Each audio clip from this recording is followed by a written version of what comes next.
Jesus said to them, "A prophet is not without honor except in his hometown, and among his relatives, and in his own household."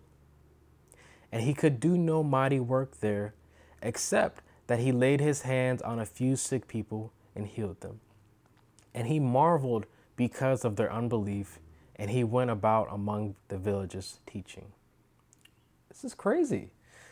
The people from Jesus' own hometown could not recognize what was happening. They could not see past their past experience. They're like, oh, this is Jesus. They could move past their pride in saying, oh, we know this kid. We've known this guy. We know his family.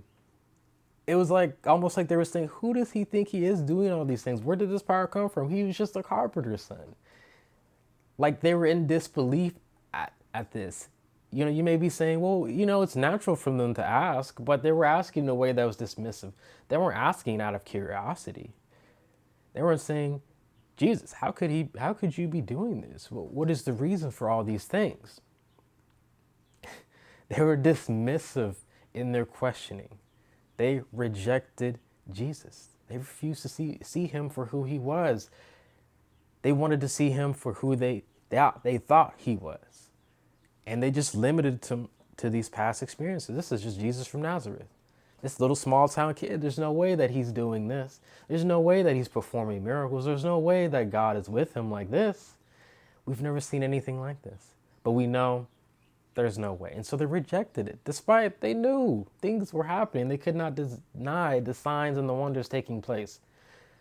But their pride and their arrogance would not let them see the truth of that.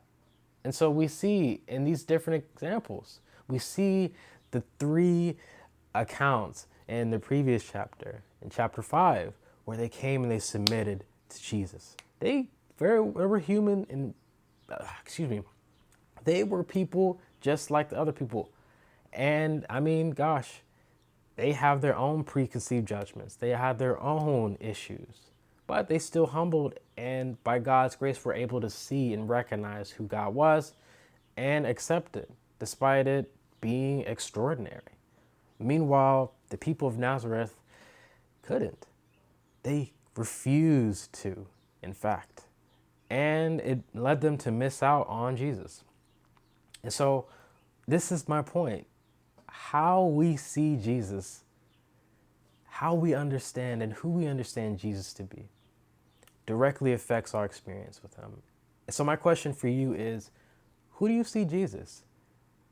Do you see Jesus as simply a good teacher, as a man, a mythical figure?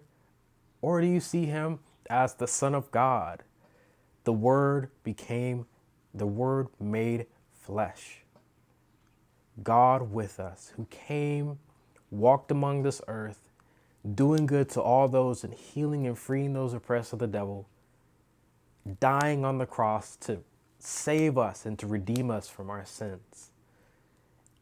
And he lives right now in heaven until the coming resurrection. Amen.